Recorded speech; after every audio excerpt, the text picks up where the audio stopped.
NCR వార్తలకి స్వాగతం. ముందుగా ముఖ్యాంశాలు. ఇక వార్తల్లోని వివరాలు. గంగవరం మండలంలోని ఎంపీడీఓ కార్యాలయం నందు లబ్ధిదారులకు మరియు నూతనంగా అర్హులైన లబ్ధిదారులకు పింఛన్లు అందజేయడం జరిగిందని ఎమ్మెల్యే వెంకటేగౌడ తెలిపారు. బైరెడ్డిపల్లి పంచాయతీ మరియు ధర్మపురి పంచాయతీ పరిధిలోని పలు గ్రామాలలో మాజీ మంత్రి అమర్నాథ్ రెడ్డి శనివారం ఇంటింటికి తెలుగుదేశం బాబు షూరిటీ భవిష్యత్కు గ్యారంటీ కార్యక్రమంలో భాగంగా పర్యటించారు. బైరెడ్డిపల్లి మండలంలోని అగస్త్య స్కూల్ నందు లబ్ధిదారులకు మరియు నూతనంగా అర్హులైన లబ్ధిదారులకు పింఛన్లు పలమనేరు ఎమ్మెల్యే వెంకటేగౌడ అందజేశారు. పలమనేరు పట్టణంలోని గాండ్ల అభ్యుదయ సంఘం వారు 5వ వార్షికోత్సవం సందర్భంగా పట్టణంలోని ఎంవీసీ ఫంక్షన్ హాల్ నందు 2024 క్యాలెండర్ను ఆవిష్కరించారు.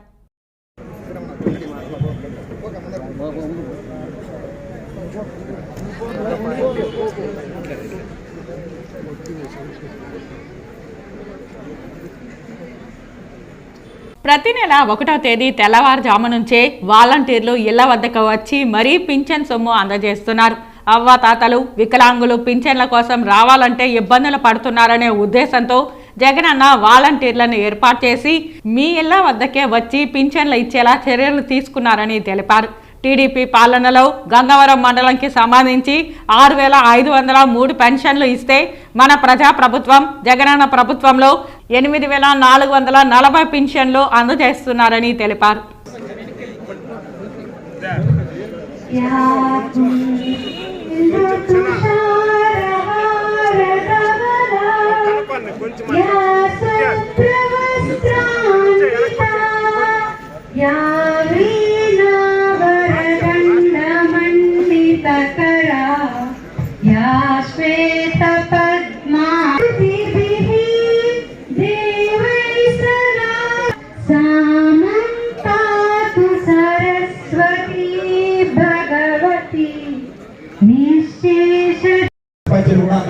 రావాల్సిందిగా కోరుతున్నాం. ఎంపీటీసీ సభ్యులు సర్పంచులు అందరూ వేదిక మీదకి రావాల్సిందిగా కోరుతున్నాం. దయచేసి ఈ కుడిపక్క ఎడపక్క ఎవరు ఉండకుండా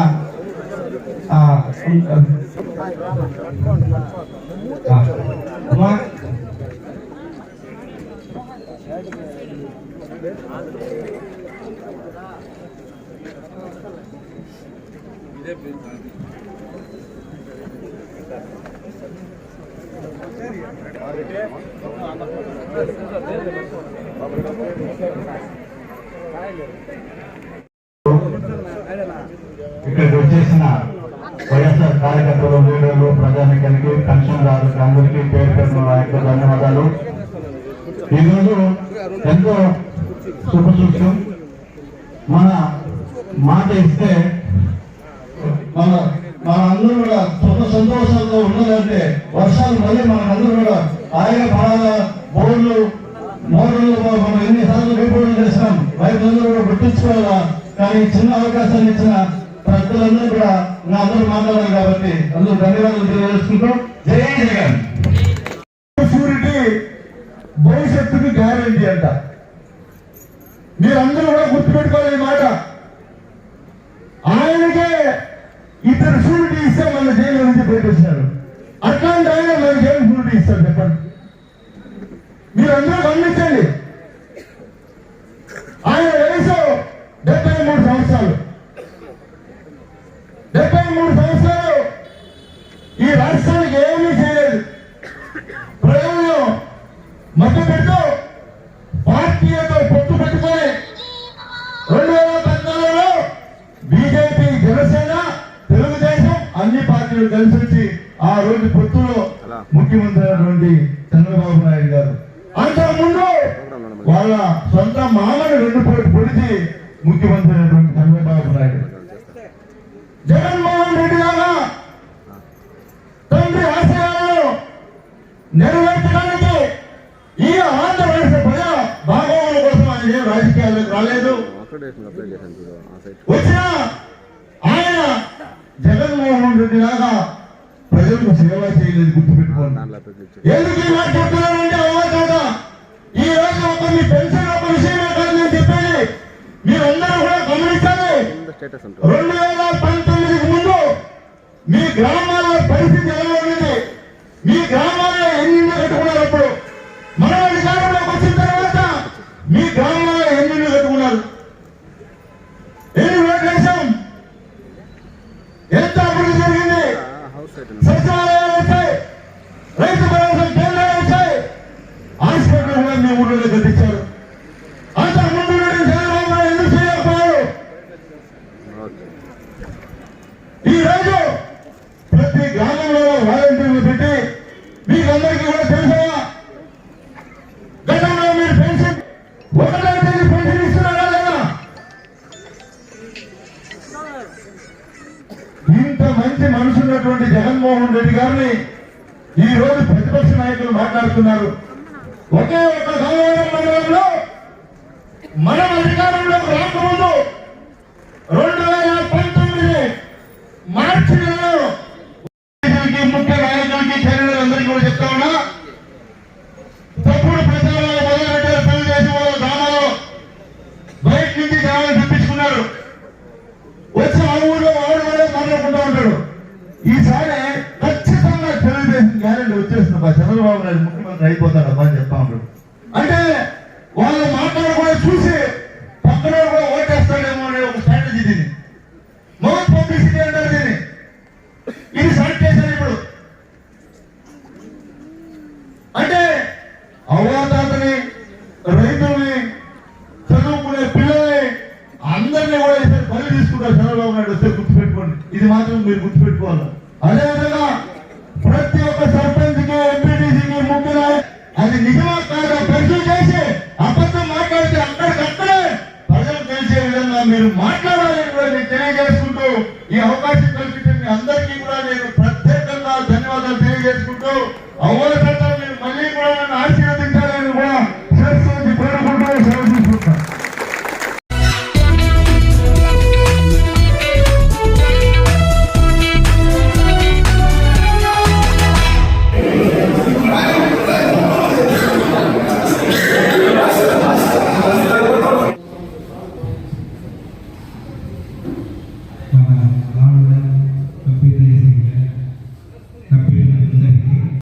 ఈ సందర్భంగా వారు మాట్లాడుతూ మాజీ విలేకరి అయిన స్వర్గీయ మోహన్ శెట్టి గాన్ల సంఘం ఏర్పాటు చేయాలని గాన్ల కులస్తులను కోరగా చాలామంది సుముఖత వ్యక్తం చేశారని, ఆయన పట్టు వీడకుండా పదే పదే వారిని కలిసి 5 సంవత్సరాల క్రితం గాన్ల అభ్యుదయ సంఘంను ఏర్పాటు చేశారని, ఆయన కృషితో ఈనాడు గాన్ల కులస్తులు ఒక్కటిగా చేరారని, ఈ కులంలోని పేదవారికి సహాయ సహకారాలను అందిస్తామని తెలిపారు. ఇంకా ఈ సంఘం అభివృద్ధి దిశగా తీసుకెళ్తామని జిల్లా హెడ్క్వార్టర్లో ఒక కార్మిక వనమహోత్సవం తక్కువ వ్యవధిలో చేసుకోవడం జరిగింది. చాలా బాగా సక్సెస్ అయింది. సుమారు 3000 మందికి పెట్టించారు. కొంతమంది మన వాళ్ళు కలవడం జరిగింది. అయింది.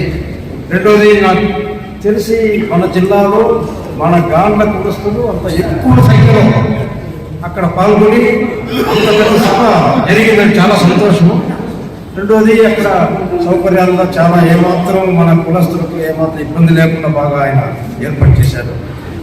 ఇక మీద జరగబోయేటువంటి కార్యక్రమాలు బంధువులు ఐక్యతగా అన్ని మండలాల నుంచి అమలు చేసేట్టుగా ప్రతి ఒక్క నియోజకవర్గంలో మొట్టమొదటిసారి మన బలం పెట్టాలని అడిగిన ఆయన మన అందరితో కలిసి మాట్లాడి ఒక నిర్ణయం తీసుకుంటాం.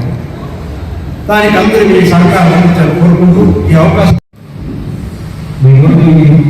ఇంతమంది మనం చేద్దామంటే దీనిని కీర్తి చేసి ప్రభావం.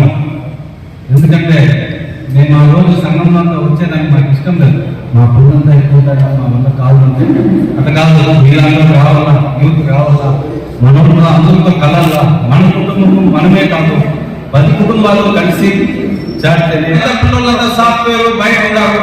కనీసం నేను ఈ మీటింగ్ జరిగింది, ఈ విధంగా మనం కలిసినాము, వీళ్ళు మనోళ్ళైనా వీళ్ళు మనోళ్ళు అని తెలుసు. కాబట్టి ఇలాంటి ప్రోగ్రాం ఇంకా జరిపిస్తాము. మీ యొక్క సహకారాలు ఎప్పుడు మాకు ఉండాలని మీరు కోరుకుంటున్నాము.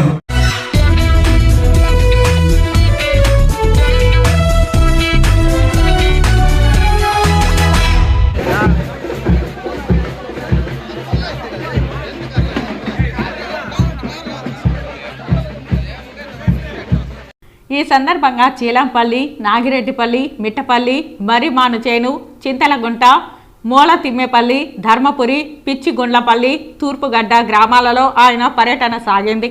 ఈ సందర్భంగా నాగిరెడ్డిపల్లిలో పార్టీ జెండాను ఆవిష్కరించిన అనంతరం ఆయన ప్రసంగించారు.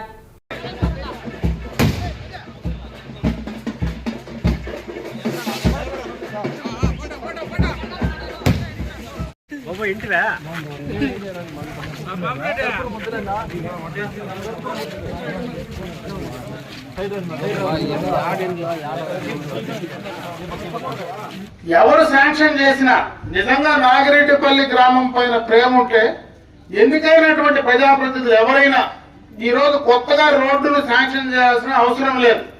ఆల్రెడీ రోడ్డు శాంక్షన్ చేశాం. ఎవరికి ఇబ్బంది కలిగితే వాళ్ళకి ఆల్టర్నేటివ్ కూడా చూపించాం గతంలోనే. ఇప్పుడు ఉన్నటువంటి ఎంఆర్ఓనే ఆనాడు మనకు టీటీగా ఉన్నాడు. మళ్ళా కూడా మీరు గుర్తు చేసుకోండి. ఈ రోజు ఎవరైతే ఎంఆర్ఓ ఉన్నాడో అదే ఎంఆర్ఓ గతంలో డీటీగా ఆ గ్రామస్తులతో మాట్లాడిన సందర్భాన్ని కూడా ఒకసారి గుర్తు చేస్తా ఉన్నా.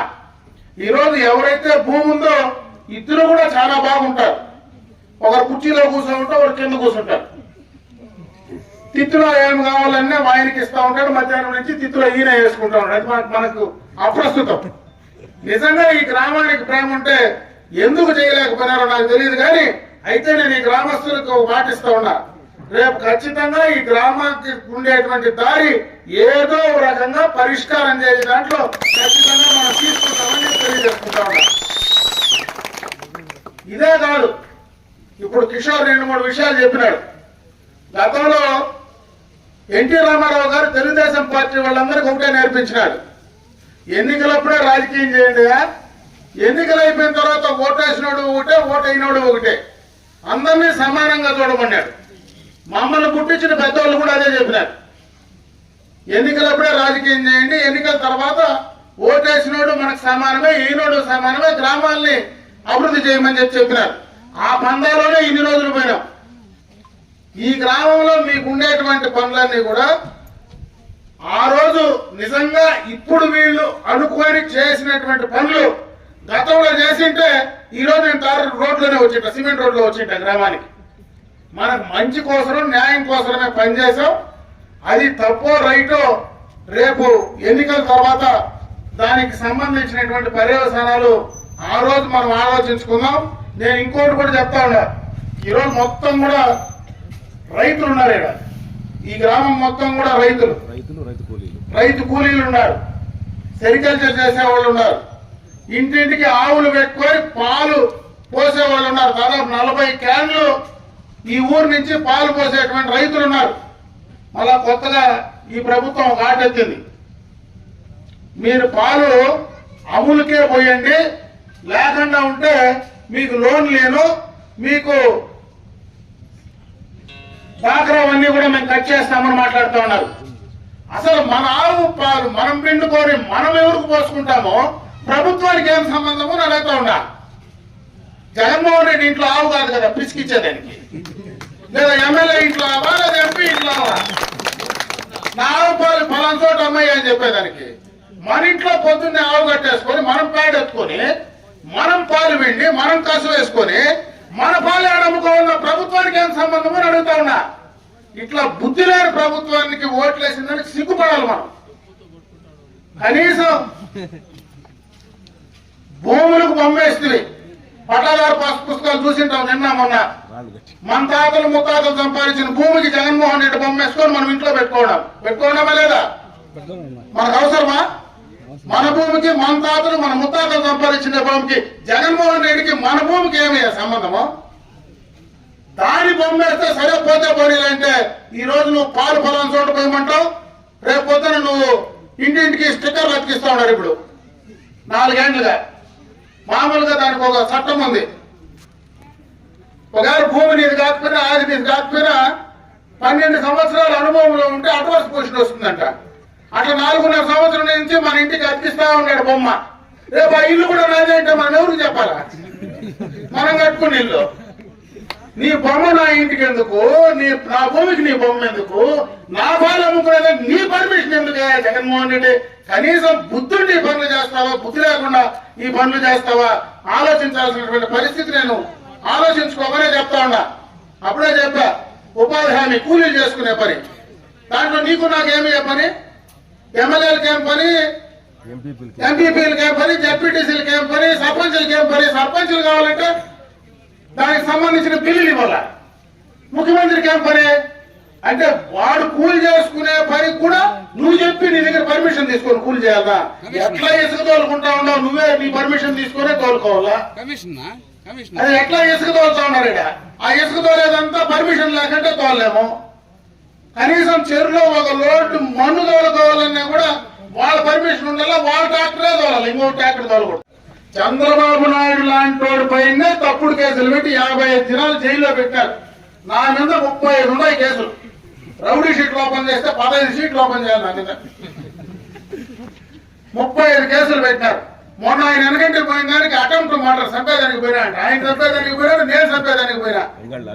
అంగల్లో తుపాకులు ఎత్తుకొని కాల్చినానని చెప్పి ఆర్మ్స్ యాక్ట్ పెట్టారు. నా పాటికి నేను రాళ్ళు చేస్తా ఉంటే స్వామి దేవరాలు ఉంటే 2.5 నెలల ఇంట్లో భార్య బిడ్డల దగ్గర లేకుండా దేశానికి పంపించినారు. ఎవడైనా చేస్తాడు ఇట్లా కుదిరేని పని? అంటే వాళ్ళకే గతి లేదు, మీరేం చేస్తారనేది. కాబట్టి ఎవడు భయపడాల్సిన 35 కాకపోతే 350 పెట్టుకో, ఏం పీకేదేమి లేదు. నేను అందుకే కార్యకర్తలకు అంతా చెప్తా ఉన్నా, ఎవడు భయపడద్దండి. టైం దగ్గరకు వచ్చింది. 5:45 15 నిమిషాలే ఉండేది. 15 నిమిషాలే సమయం ఉండేది. వాళ్ళకి పొద్దంతా పోయింది. పండగ కూడా వచ్చే సంక్రాంతి. మళ్ళీ ఈసారి శివరాత్రి వచ్చే ముందుకు ఏముండదు, అంతా ఇప్పిపోయింది. శివరాత్రికి శివశివాన్ని సరి వెళ్ళిపోతుంది, జగనన్న వెళ్ళిపోతాడు. కాబట్టి ఎవరు భయపడాల్సిన పనిలే. మీకేమైనా అయితే ఖచ్చితంగా ఈ ఉండే మండల పార్టీ నేను ఖచ్చితంగా అండగా ఉంటామని చెప్పి మరొకసారి నాగిరెడ్డిపల్లి గ్రామస్తులకు తెలియజేసుకుంటూ సెలవు తీసుకుంటా. జై తెలుగుదేశం, జై జనసేన.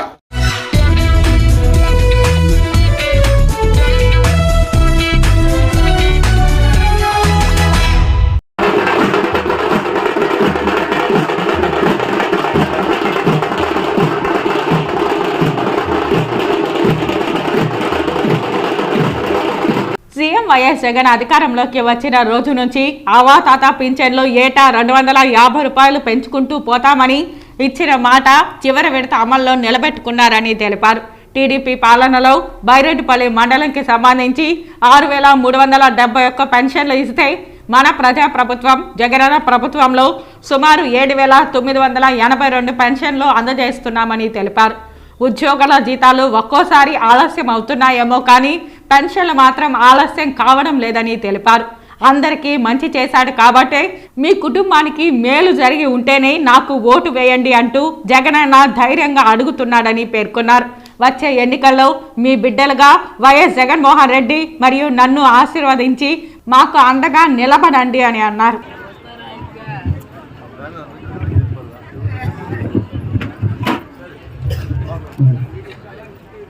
గౌరవనీయులు మన ఎమ్మెల్యేగా శ్రీ వెంకటేశ్వర గౌడ గారికి స్టేజ్ మీద ఆసనాలు కావాల్సిందిగా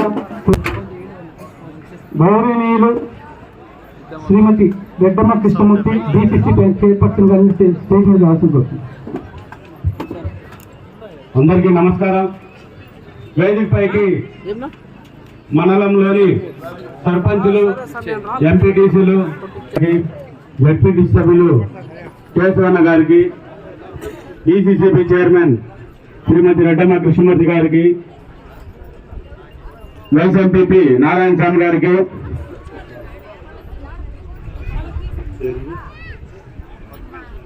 స్పెషల్ ఆఫీసర్ అన్నపూర్ణ మేడం గారికి, తహసీల్దార్ గారికి, గారికి, పెద్దలు గొంజమంతల్ రెడ్డప్ప గారికి, గంగనాయనపల్లి సర్పంచ్ శంకర్రెడ్డి గారికి, దేవేందర్ రెడ్డి సర్పంచ్ గారికి, రామరాజు గారికి, గంగవారపల్లి ఎంపీటీ సభ్యులు రాజు గారికి, ఇంకా తోళ్ళు ఏమైనా మర్చిపోయింటే అన్నదా భావించదండి. అందరికీ ధర్మపురి సర్పంచ్ మా అందరికీ అక్కడ ఈ శాన్యాన్ని అటువైపు పేదల ముందే ఆ ట్యాంక్ వాటర్ ట్యాంక్ పెడతా ఉన్నారు.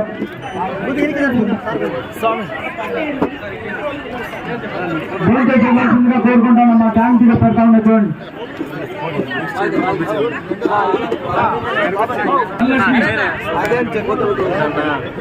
ధనలక్ష్మి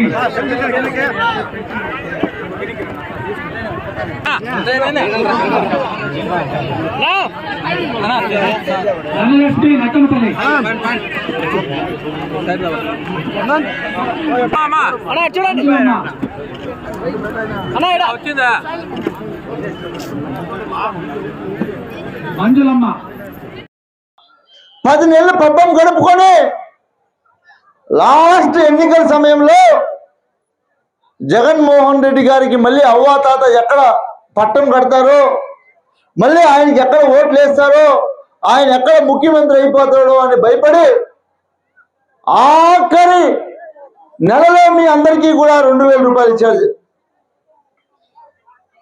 గుర్తుందా అవ్వాతాత? అడుగుతా ఉన్నా నేను మిమ్మల్ని. ఆయన అప్పుడు పరిపాలించినటువంటి 5 సంవత్సరాలు 2000 ఇచ్చింటే మీరు అందరూ సంతోషంగా ఉండేవాళ్ళు కదా? ఉండేవాళ్ళ కాదని అడుగుతా ఉన్నా. ఇవ్వలేదు. జగన్మోహన్ రెడ్డి గారు ఒకటే చెప్పాడు ఆ రోజు, నేను 2000 రూపాయలు ఉన్నటువంటి పెన్షన్ని 2250 అలాగే పెంచుకుంటూ 3000 రూపాయలు చేస్తానని చెప్పాడు ఎన్నికల ముందర. అవ్వాతాత గుర్తుందా మీకు ఈ మాట? ఏదైతే మాట చెప్పాడో అదే మాట ముఖ్యమంత్రి అయిన మరుక్షణం ఆయన ప్రమాణ స్వీకారమైనటువంటి మొట్టమొదటి సంతకం అవ్వాతాత పెన్షన్లు 2250 రూపాయలు సంతకం పెట్టాడు. గుర్తుందో లేదో మీకు? అదేవిధంగా ఆ తర్వాత సంవత్సరం 2500 చేశాడు, తర్వాత 2750 చేశాడు, ఇప్పుడు 3000 చేశాడు.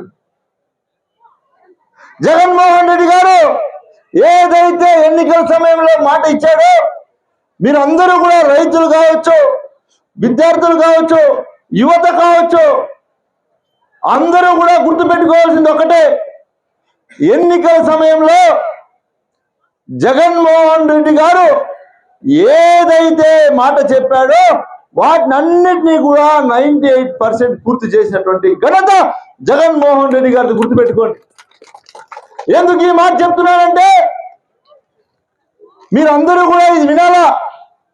2014లో చంద్రబాబు నాయుడు అనుభవస్తుడు, ఆయన చెప్పినటువంటి 600 అబద్ధాల హామీలు మీరందరూ కూడా నమ్మారు.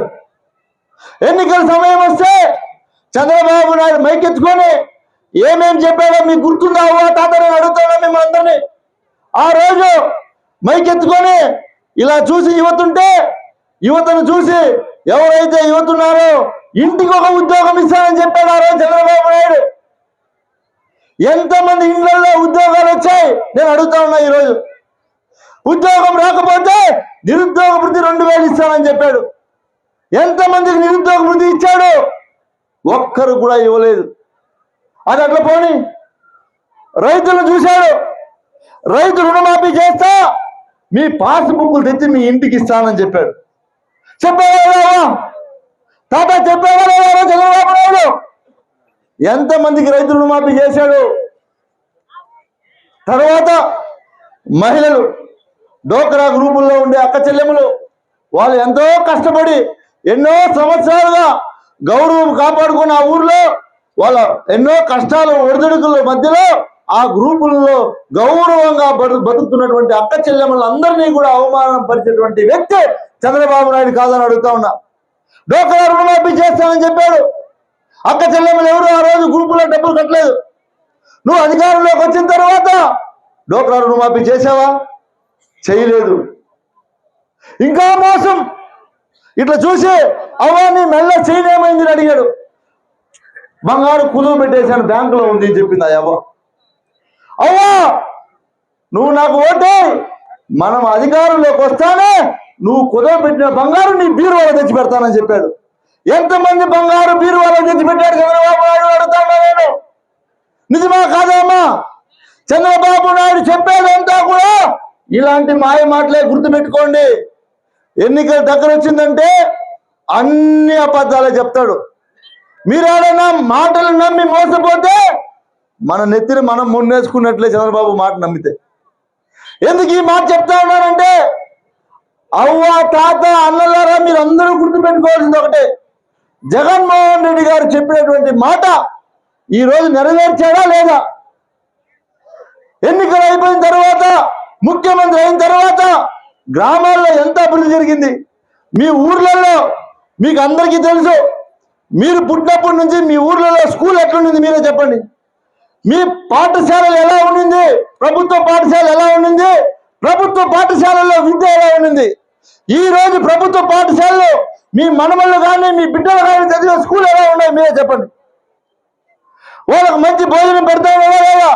కొన్ని వేల కోట్లు వెచ్చించి ఏదైనా మనం భావి తరాలకు బాట వేసి పిల్లలకు మంచి భవిష్యత్తు ఇస్తాము అంటే అది అందింది అంటే అది కేవలం ఒక విద్య అని గౌరవించినటువంటి వ్యక్తి మన ముఖ్యమంత్రి జగన్మోహన్ రెడ్డి గారు. గుర్తుపెట్టుకోండి. ఆస్తులు ఇవ్వలేం, అంతస్తులు ఇవ్వలేం, మంచి చదివిస్తే పిల్లాడు మంచి భవిష్యత్తు ఉంటుంది, మంచి ఉద్యోగ అవకాశాలు వస్తాయి, రేపు బయట దేశాల్లో కూడా పోయి మంచిగా సంపాదించి వాళ్ళ కుటుంబాన్ని పోషించే శక్తి వస్తుందని ఆలోచించినటువంటి గొప్ప నాయకుడు జగన్మోహన్ రెడ్డి గారు. గుర్తుపెట్టుకోండి. ఇవన్నీ కూడా ఎవరి కోసం చేశారు జగన్మోహన్ రెడ్డి గారు? ప్రజల కోసం. ప్రజలు బాగుండాలి. మనవళ్ళు ముఖ్యమంత్రిని చేశారు. మా నాన్నను ముఖ్యమంత్రిని చేసినప్పుడు మా నాన్నగారు 2 అడుగులు ప్రజల కోసం ముందేస్తే ఈయన ఏకంగా 4 అడుగులు ముందుకేసి ప్రజలకు ఏ అవసరం ఉందో వాటిని అన్నింటినీ కూడా నేరుగా మీకు అందించే ప్రయత్నం చేస్తున్నటువంటి వ్యక్తి జగన్మోహన్ రెడ్డి గారు. అలాంటి గొప్ప నాయకుడి పైన ఈ రోజు నేను అడుగుతా ఉన్నా, ప్రతిపక్షం వాళ్ళందరూ కూడా మీ ఊర్లోకి వచ్చింటారు. తెలుగుదేశం నాయకులు ఈ రోజు మీ ఊర్లోకి వస్తారన్నారు. ఇప్పుడు ఎందుకు వస్తారంటే ఎలక్షన్లు వస్తా ఉన్నాయి కాబట్టి వస్తారు. రాబోయే ఎన్నికల్లో మేము ఇంత సేవ చేశాం, మీరందరూ కూడా నాకొక ఓటు, ఎంపీ రెడ్డప్పన్న గారికి ఒక ఓటు వేసి మళ్ళీ మమ్మల్ని శాసనసభకు పంపించాలి, జగనన్న ముఖ్యమంత్రి కావాలి, మీ కళ్ళల్లో ఆనందం ఇలాగే ఉండాలని కోరుకుంటూ ప్రతి ఒక్కరికి పేరు పేరున ధన్యవాదాలు తెలియజేసుకుంటూ నేను సెలవు తీసుకుంటున్నాను.